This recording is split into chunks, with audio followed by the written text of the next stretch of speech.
The hearing of the Committee of Public Accounts and the Committee of Good Government and Public Accountability is hereby called to order. From the last time, nagkaroon lang po tayo ng suspension ng ating hearing.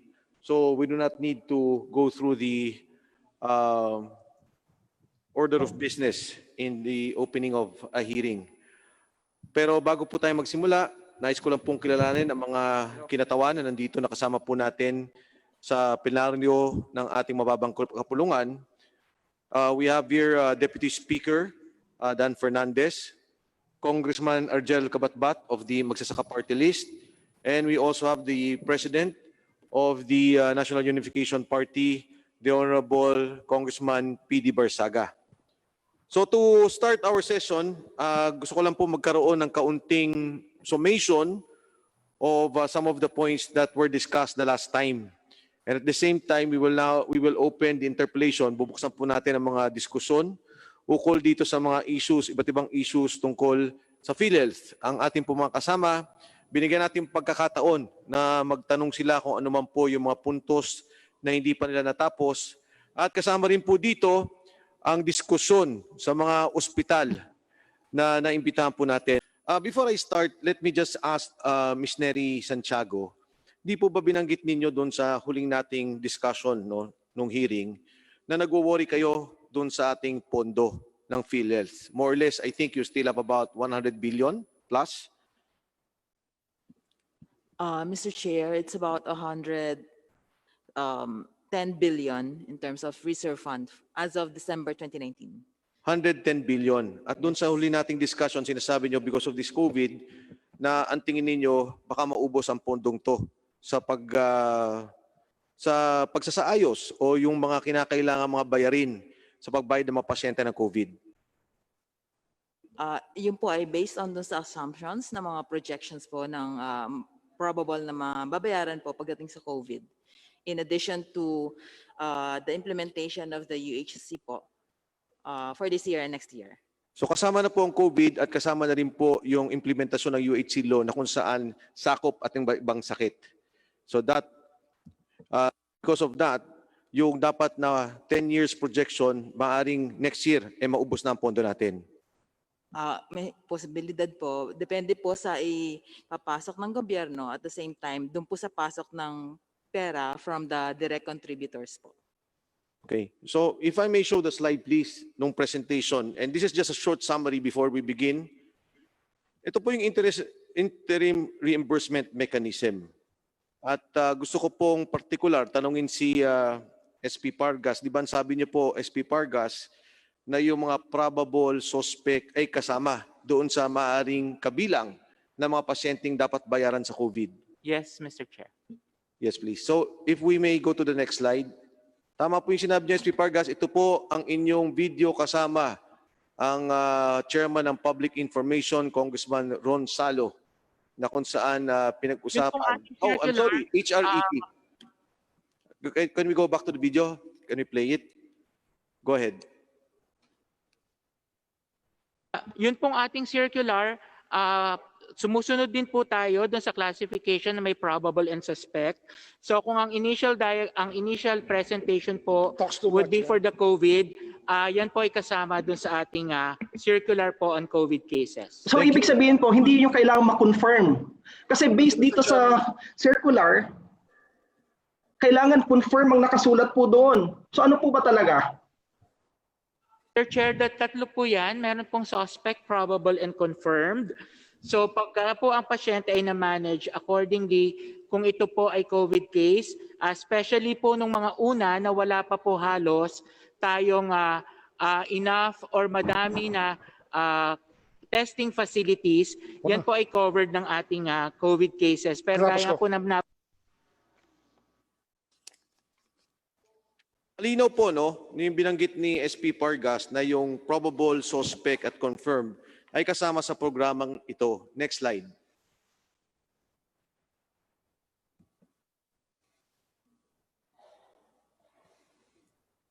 Next slide, please.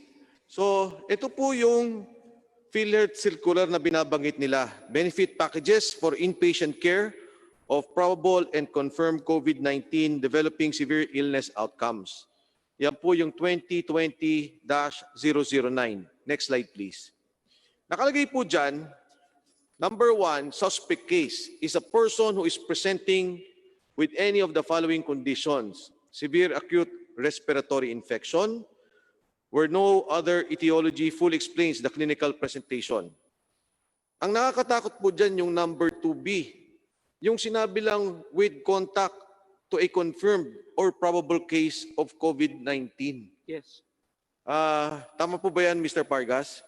Yes, Mr. Chair. So ito pong dito sa Kongreso, may mga kasamahan kami na nag-positive o yung mga probable, yun lang pong nakasama ko siya sa isang kwarto at siguro nagkaubo ako o pumunta akong ospital, nagpa-check up ako sa ibang problema at sinabi ng ospital na COVID, maaari na po siyang i-count as one of those under the package. Tama, Mr. Pargas? Ito po yung definition natin ng suspect cases. Pero kung titingnan po natin, doon po sa ating packages for the inpatient, katulad po halimbawa, kung ikaw ay may mild symptoms of the pneumonia, nakalagay din po doon na ang pwede po nating bayadan are those who are in the elderly or with comorbidities. Simple question, Mr. Pargas. Ang sinasabi ko nga, wag naman sana si Congressman Kabatbat, naging probable, napalapit ako sa kanya, pumunta ako ng ospital at sinabi ko na ito yung sitwasyon at syempre, kunyari ho, inuubo ako, maaari na akong makasama doon sa cases na to. Again, Mr. Chair, hindi rin po kasi kung umuubo lang po kayo and all, kasama po doon sa ating, so kung considered po as mild, ang atin pong consideration, meron po tayong nakasulat na in the elderly or with comorbidities. Otherwise po, papasok po tayo either doon sa hindi kailangang ma-confine na kung saan meron po tayo ng community isolation package.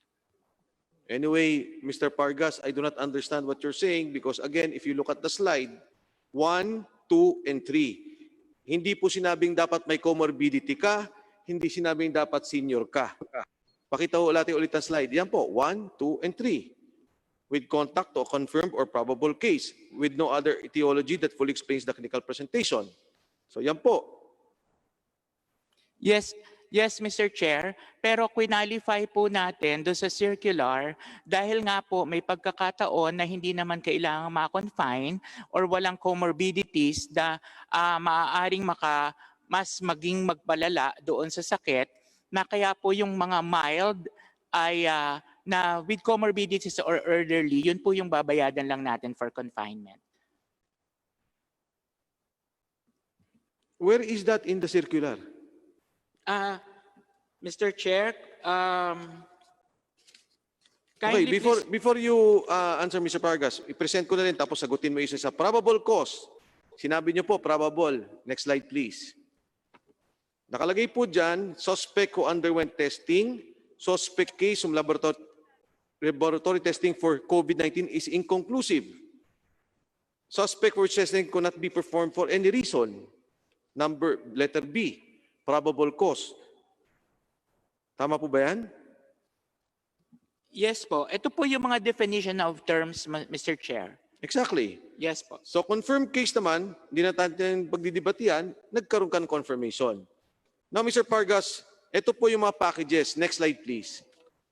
Yan na po. Matagal na pinag-usapan yan. 43,000, 143,000, 333,000, and 786,000. No debate. Tama po yan, Mr. Pargas. Ano po? Yes, Mr. Chair. Next slide. Ang sabi po ng Department of Health, we have 173,774 cases. Kung tama po tayo, Mr. Pargas, yung pong 80% ng mild, positive na ho to, papasok na po siya sa package ng 43,997. Mr. Chair, katulad po ng inyong ipinakita na slide prior to this, yun pong may mga pakete, nakalagay po doon yung sa severity. No, I'm just, binalagay ko na sa pinakamababang package of 43,000. Dahil positive sila, dapat, di ba, nandun sila sa 43,000. Yung positive po, as confirmed, yes po. Okay. So tama yan. 6 billion 89,184,800. Is that correct? At 43,000 lang po yan, hindi ko nilalagay yan ng moderate. Kung yan po yung mga naka-confine for the packages, yes po. Yan po maaari yung babayadan natin. Okay. Next slide. Confirmed cases at 20% na lang ho to. Ginawa ko, 20%, 90% ay ginawa ko lang na severe.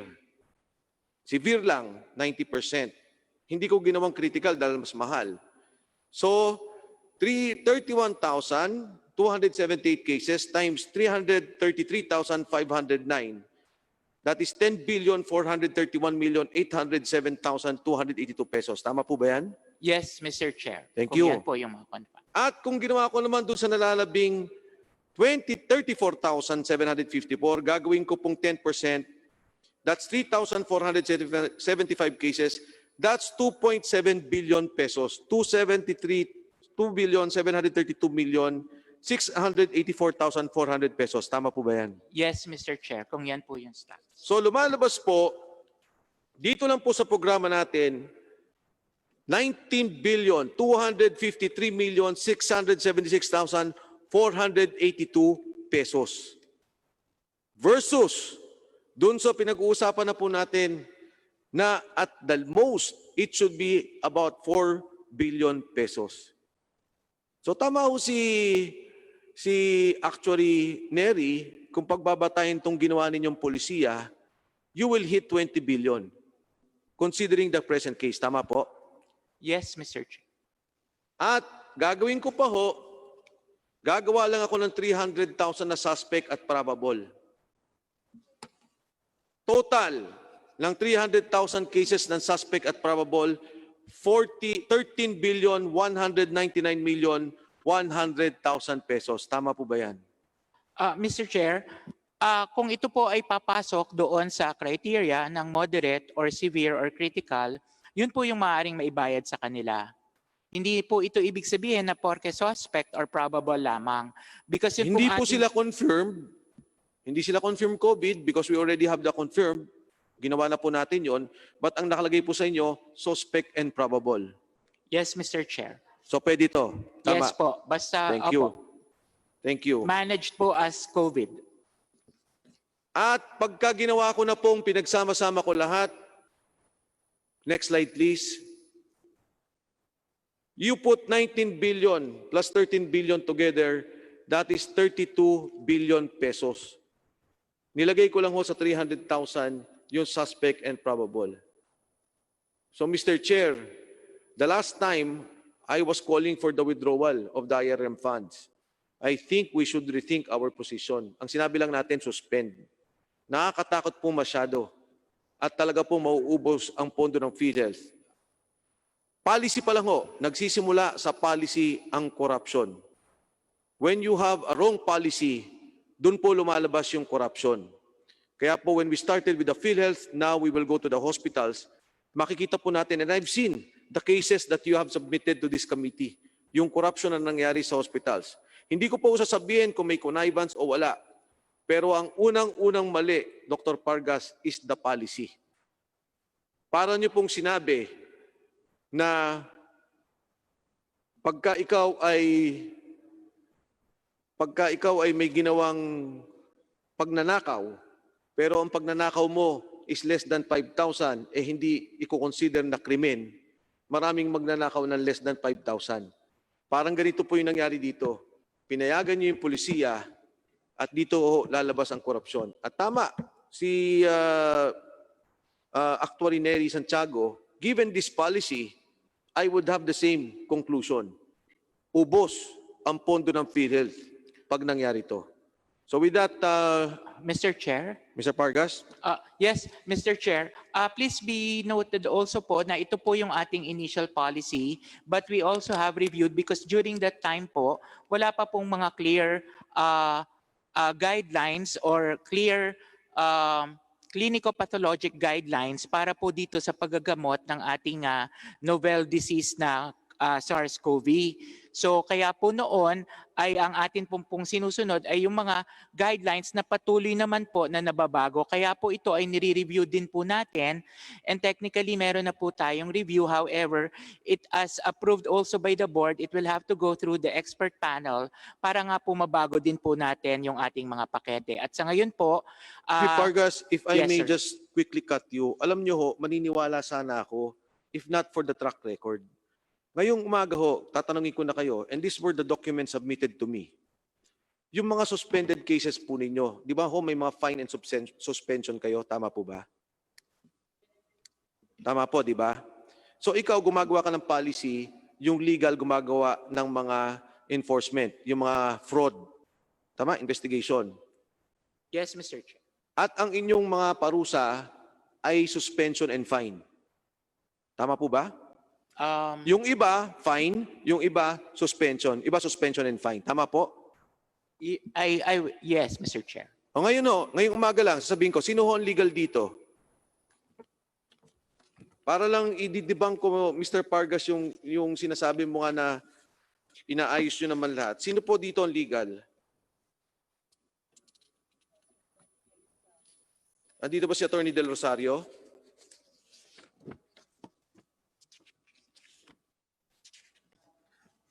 Okay, mabilis lang ho. Anyway, isang opisina lang naman po kayo dyan. Alam niyo po ba na ang WellMed, fine lang ang isinampa nyo?